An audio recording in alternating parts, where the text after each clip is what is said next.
할렐루야. 1월 23일 토요일 아침입니다. 나 주님의 기쁨 되기 원하네 찬양하심으로 오늘의 아침 묵상을 시작하겠습니다.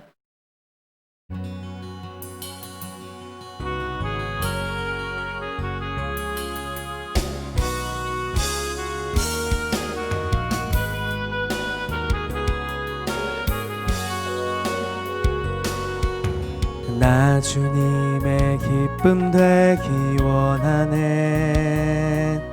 내 마음을 새롭게 하소서. 새 부대가 되게 하여 주사 주님의 빛 비추게 하소서. 내가 원하는 한 가지 주님의 기쁨이 되는 것. 내가 원하는 한 가지 주님의 기쁨이 되는 것. 내가 원하는 한 가지 주님의 기쁨이 되는 것. 내가 원하는 한 가지 주님의 기쁨이 되는 것. 아멘. 오늘 저와 여러분이 함께 묵상하실 하나님 말씀은 신약성경 마태복음 5장 38절부터 48절 말씀입니다. 이 말씀 같이 보도록 하겠습니다. 또 눈은 눈으로 이는 이로 갚으라 하였다는 것을 너희가 들었으나 나는 너희에게 이르노니 악한 자를 대적하지 말라. 누구든지 내 오른편 뺨을 치거든 왼편도 돌려대며 또 너를 고발하여 속옷을 가지고자 하는 자에게 겉옷까지도 가지게 하며 또 누구든지 너로 억지로 오리를 가게 하거든 그 사람과 심리를 동행하고 내게 구하는 자에게 주며 내게 꾸고자 하는 자에게 거절하지 말라. 또 내 이웃을 사랑하고 내 원수를 미워하라 하였다는 것을 너희가 들었으나 나는 너희에게 이르노니 너희 원수를 사랑하며 너희를 박해하는 자를 위하여 기도하라. 이같이 한즉 하늘에 계신 너희 아버지의 아들이 되리니 이는 하나님이 그 해를 악인과 선인에게 비추시며 비를 의로운 자와 불의한 자에게 내려주심이라. 너희가 너희를 사랑하는 자를 사랑하면 무슨 상이 있으리요? 세리도 이같이 아니하느냐? 또 너희가 너희 형제에게만 무난하면 남보다 더하는 것이 무엇이냐? 이방인들도 이같이 아니하느냐? 그러므로 하늘에 계신 너희 아버지의 온전하심과 같이 너희도 온전하라. 아멘. 세상에 있는 모든 자녀들은 부모님의 모습을 닮습니다. 그것을 일컬어서 부전자전이라고도 하지요. 저 역시 제 모습 가운데 저희 부모님으로부터 물려받은 모습이 있습니다. 특별히 저희에게는 제가 저희 부모님의 자녀임을 부인할 수 없게 만드는 결정적인 증거가 두 가지가 있는데요. 먼저 한 가지는 저의 왼쪽 팔뚝에 있는 점 2개입니다. 점이 2개가 있는데 이 점들은 저의 어머니의 팔에도 똑같은 곳에, 똑같은 위치에, 그리고 점과 점 사이의 간격도 똑같은 거리로 점이 위치해 있는 것을 볼 수 있습니다. 또 다른 한 가지는 저의 오른쪽 새끼 발가락에 있는 발톱입니다.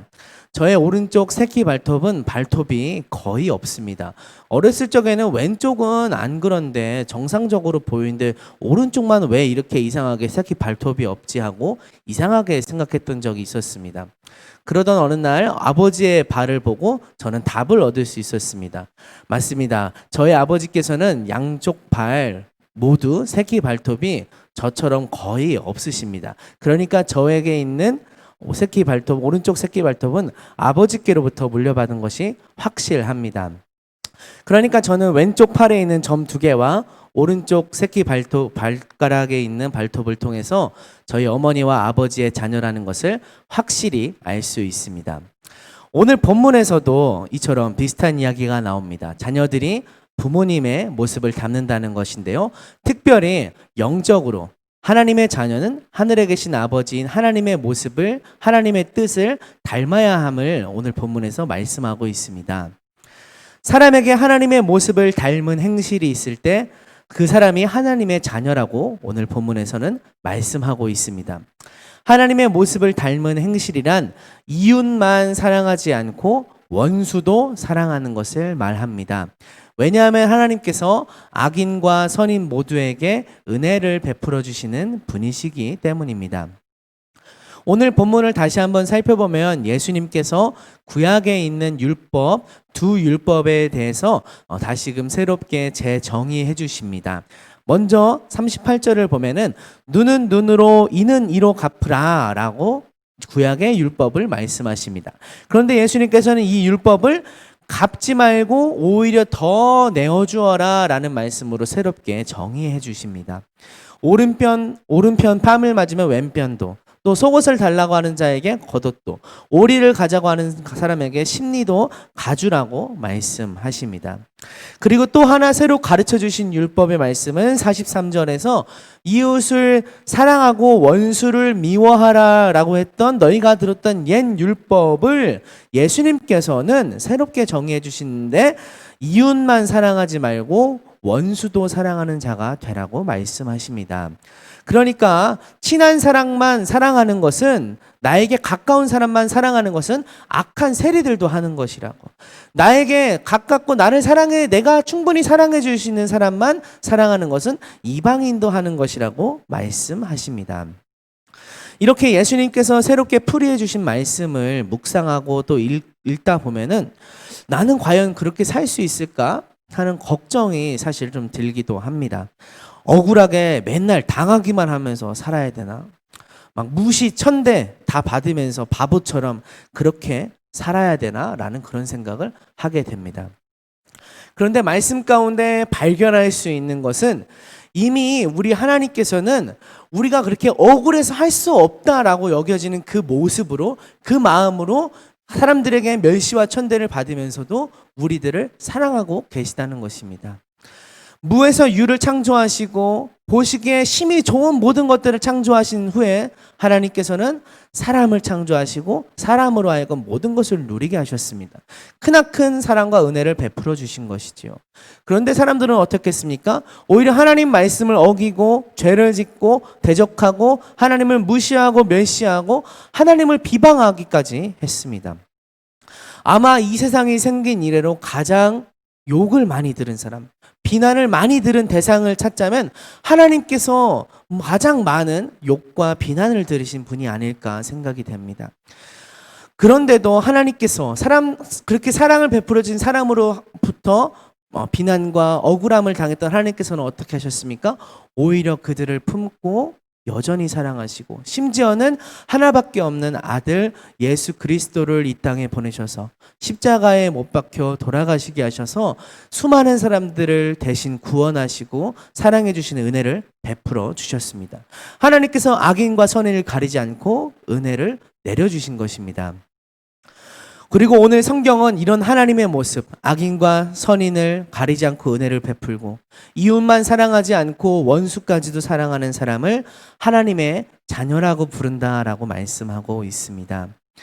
예수님의 말씀대로 사는 것이 이 땅에서 비록 힘들지라도 저와 여러분이 하나님께서 이미 우리를 그토록 사랑하고 계시다는 것을, 원수되었던 우리를 너무나도 큰 은혜로 사랑해 주셨다는 것을 기억하면서 우리가 하나님의 모습을 닮아 악인도 선인도 사랑하고 이웃만 사랑하지 않고 원수도 사랑하여 품는 오늘 하루가 되었으면 좋겠습니다.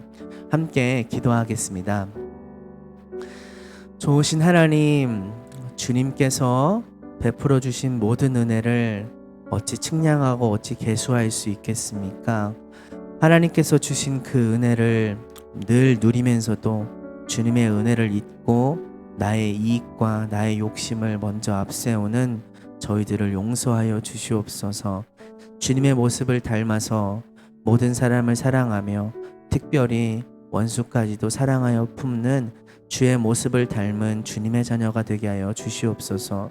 주의 그 사랑이 오늘 하루 저희들 가운데 함께 하시길 소원합니다. 주님 동행하여 주시옵소서. 예수님의 이름으로 감사드리며 기도합니다. 아멘.